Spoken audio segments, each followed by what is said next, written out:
आश्रित होकर भजन नहीं करेंगे तो आप ऐसी अशुभ योनियों को प्राप्त होंगे।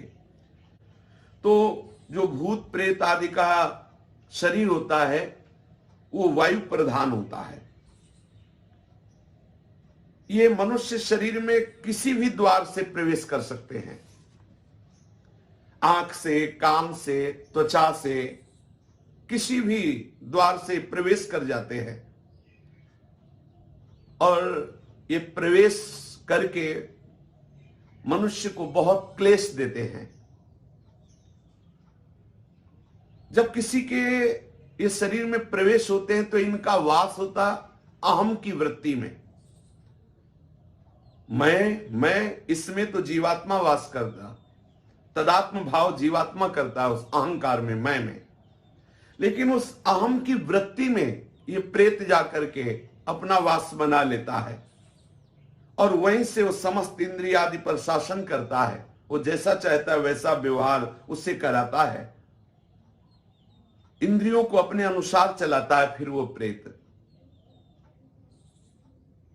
कभी कभी कर्मों का भोग प्रकट होने पर एक शरीर में कई प्रेत आकर के वास कर देते हैं और उसको महान कष्ट देते हैं। पर यह है कि भूत प्रेत सबको नहीं सताते। ये स्वतंत्र नहीं कि जिसको बनाया उसके ऊपर चढ़ गए, उसे क्लेश देने लगे। ये मल द्वार से, मूत्र द्वार से, नेत्र द्वार से, घ्राणेन्द्रिय के द्वार से, श्रवणेन्द्रिय के द्वार से, त्वगेन्द्रिय से ये प्रवेश कर जाते हैं। अहम वृत्ति में जाकर के इंद्रियों पर शासन करते, नाना प्रकार के क्लेश उस शरीर को देते हैं। लेकिन ये हर एक शरीर में प्रवेश नहीं हो सकते, इनके ऊपर शासन ये मनमानी नहीं कर सकते। भगवान भूतेश्वर के शासन में संपूर्ण सृष्टि के भूत रहते हैं और जब किसी जीव का वैसा कर्म बिगड़ जाता है तो उसको दंड देने के लिए वो छूट दे देते हैं, तो वो प्रेत उसके ऊपर चढ़ जाता है, उसको वैसी ही बुद्धि दे दी जाती है। बुरी दशा आने के पहले बुद्धि बदली जाती है। वो जाएगा, पीपल के नीचे पेशाब कर देगा, श्मशान में ऐसे समय में जाएगा, संध्या काल, मध्याह्न काल, मध्य रात्रि, या संयोग वशात कर्म के अधीन होकर के वो प्रेत उसके सामने आएगा, वो उसे बोल देगा, कोई ऐसी घटना घटेगी, वो अपवित्र होगा, वो उसके शरीर में चढ़कर उसे क्लेश प्रदान करेगा। पर एक पक्का समझ लीजिए, कोई भी प्रेत स्वतंत्र नहीं है कि जब वो जिसको चाहे सता दे, ऐसा नहीं है। आपका जब कर्म बिगड़ेगा, आप अपवित्र होंगे और ऊपर से भूतेश्वर का इशारा होगा, तब वो भूत आकर के आपको दंड देगा। ऐसे स्वतंत्र योनि नहीं तो फिर क्या है, जब जिसको चाहे वो परेशान करे, किसी के शरीर में जाकर के खूब खाए पिए और तो बड़े आनंद का विषय, फिर उसको दंड का। भूत योनि में जो जीव जाता है जलता रहता है।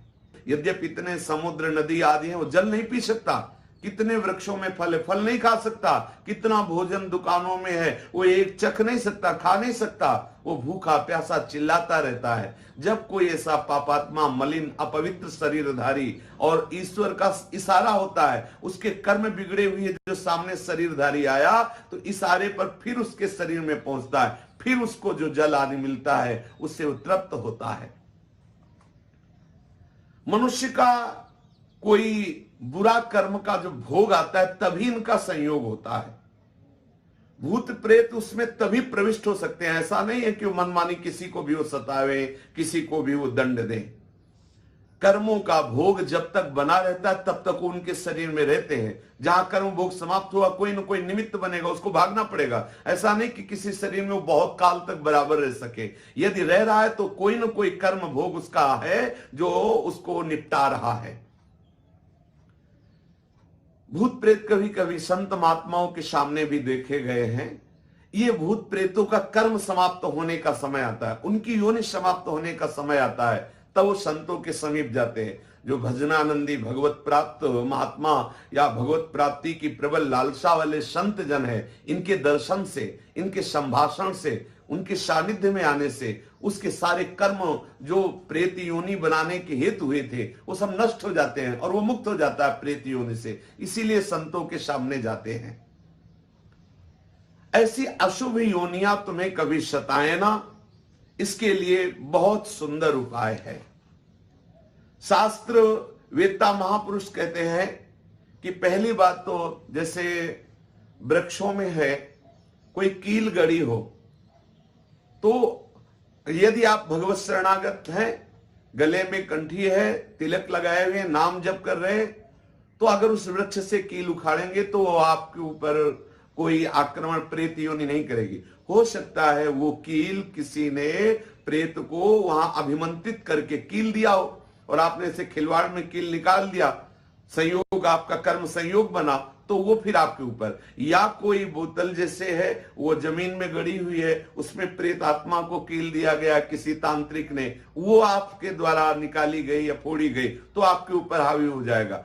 ऐसा होने पर भी यदि आप गले में कंठी धारण किए हैं, नाम जप कर रहे हैं, तो ये भयानक प्रेत योनि आपका स्पर्श नहीं कर सकती, प्रकट भले हो जाए, उसकी इतनी सामर्थ्य नहीं कि वो आपका स्पर्श कर सके।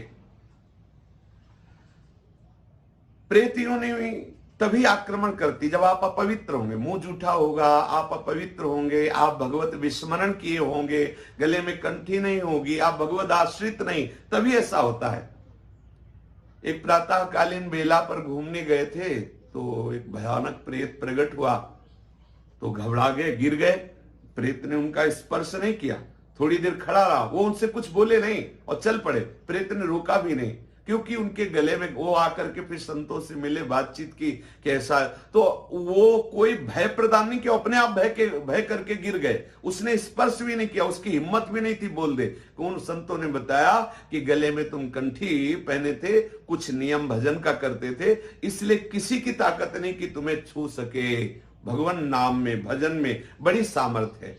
यदि किसी को ऐसा लग रहा हो कि उसे प्रेत बाधा सता रही है, प्रेत बाधा क्लेश दे रही है किसी को भी, तो एक बहुत सहज उपाय है, हमारे शास्त्रवेत्ता महापुरुषों ने वर्णन किया है। यदि हम भगवत चरणारविंद का आश्रय ले लें और ये वचन बिल्कुल पक्के विश्वास पूर्वक मान लें, बोले यश्च भागवतम शास्त्रम वाचैदर्थतो निशम जन्म कोटि कृतम पापम नश्यते नात्र संशयः।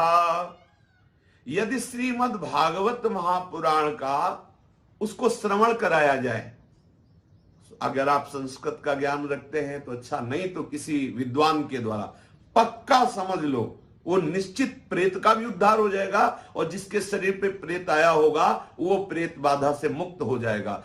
करोड़ों जन्मों के पापों का नाश, ये वांग्मय स्वरूप श्री कृष्ण का है। यश्च भागवतम शास्त्रम वाचेदर्थतो निशम जन्म कोटि कृतम पापम नश्यते नात्र संशया। अर्थ सहित श्रीमद् भागवत का श्रवण या कथन करने से करोड़ों जन्मों के पाप नष्ट हो जाते हैं और निश्चित निश्चित उस प्रेत का भी उद्धार हो जाएगा और जिसके ऊपर प्रेत आया है वो भी प्रेत बाधा से मुक्त हो जाएगा।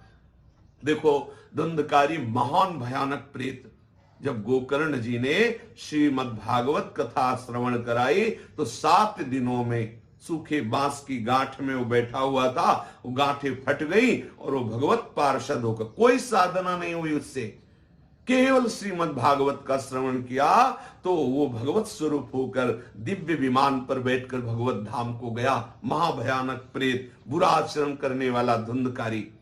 तो श्लोकार्धम श्लोक पादम वा पठेद भागवतम चया नित्यम पुण्यमवाप्नोति राजसूया स्वमेधयो।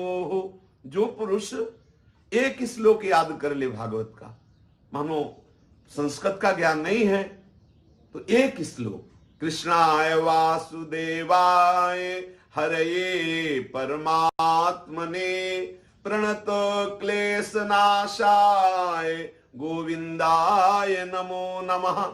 आधा श्लोक इतना ही बोल दे, कृष्णाय वासुदेवाय हरये परमात्मने। सामने आपके चाहे जितना भयानक प्रेत हो टिकेगा नहीं। श्री कृष्ण का वाग्मय स्वरूप, महामंत्र स्वरूप श्रीमद् भागवत है। एक श्लोक आधा श्लोक यदि आप उच्चारण करते हैं तो राजसूय अश्वमेध आदि यज्ञों का फल स्वाभाविक आपको प्राप्त हो जाता है। कोई भय आपके सामने टिक नहीं सकता, कोई बंधन आपको बांध नहीं सकता। आप उच्चारण करके तो देखिए, आप रट करके तो देखिए। बोले उक्तम भागवतम नित्यम कृतम च हरिचिंतनम तुलसी पोषणम चैव धेनु नाम सेवनम समम। ये महामहिमा में उपाय है जो श्रीमद् भागवत के श्लोक का, श्री ठाकुर जी की सेवा, उनका चिंतन, श्री प्रिया प्रीतम की सेवा, राधा नाम की सेवा, ठाकुर सेवा, शालिग्राम सेवा, इनका चिंतन, या तुलसी जी का सिंचन, तुलसी जी की आरती, तुलसी जी की सेवा, गौ माता की सेवा, ये जो करता है तो कभी उसे कोई बाधा परास्त नहीं कर सकती। प्रेत आदि तो स्पर्श ही नहीं कर